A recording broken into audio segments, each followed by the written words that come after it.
हम शुरू करते हैं। इसे हिंदी में बोलते हैं गुणोत्तर श्रेणी, गुणोत्तर श्रेणी, हिंदी में बोलते हैं गुणोत्तर श्रेणी। अगर आप इंग्लिश या हिंदी दोनों भाषा में कंफर्ट हो, कोई तकलीफ नहीं है किसी भी प्रकार का, आप पढ़ते रहिए, समझते रहिए। ज्योमेट्रिकल प्रोग्रेशन को हिंदी में बोलते हैं गुणोत्तर श्रेणी। सपोज करिए कि मेरे प्यारे भाई, मैं एक एग्जाम्पल दे रहा हूं, समझने का कोशिश करिए। ये 2 है, ये 4 है, ये 8 है, ये 16 है, ये 32 है, ये 64 है। इसी तरह से एक सीरीज लिखा हुआ आगे भी है। अब आपको कैसे पता चलेगा कि सर ये कौन सी सीरीज है, क्या ये गुणोत्तर है, क्या ये समांतर है, क्या ये बात आप कैसे पता लगा पाएंगे? तो देखिए क्या करते हैं, अगर अगले टर्म को पिछले टर्म से भाग दे दें, मतलब इस 4 को अगर मैं 2 से भाग देता हूं तो बताओ कितना आएगा? आप बोलोगे 2 आएगा। फिर इस 8 को अगर मैं 4 से भाग दे देता हूं तो देखो कितना आएगा? 2 आएगा। फिर ये 16 को 8 से भाग दे दोगे तो कितना आएगा? 2 आएगा। इसी प्रकार आप 32 को 16 से भाग दे दो तो देखो कितना आएगा? 2 आएगा। इस 64 को अगर 32 से भाग दोगे तो देखो कितना आएगा? तो 2 आएगा।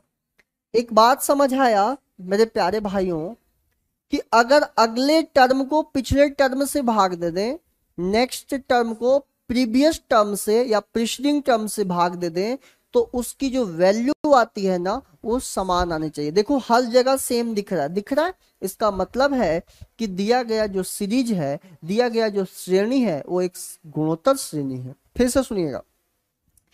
अब एक एग्जाम्पल और लेते हैं और उसे समझने का हम प्रयास करते हैं। सारी बातें को बहुत अच्छे से समझने का प्रयास करिएगा, ठीक है? तब जाके आप कॉन्सेप्ट बढ़िया कर पाएंगे मेरे से।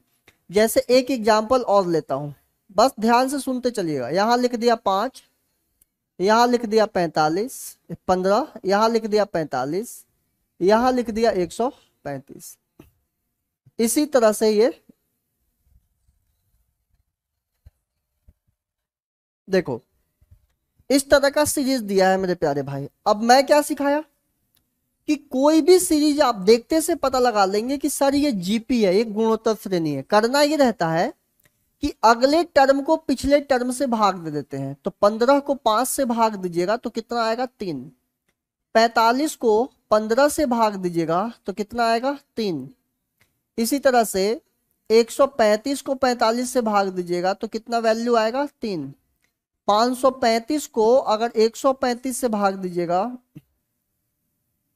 मेरे प्यारे भाई यहां पर थोड़ा सा चेंज कर लीजिएगा, यहां पर ऐसे ही आगे लगा लो, ठीक है? उसकी वैल्यू छोड़ो। यहां से अंदाजा तो लग ही गया कि ये सीरीज फॉलो कर रहा है, इतना ही काफी है।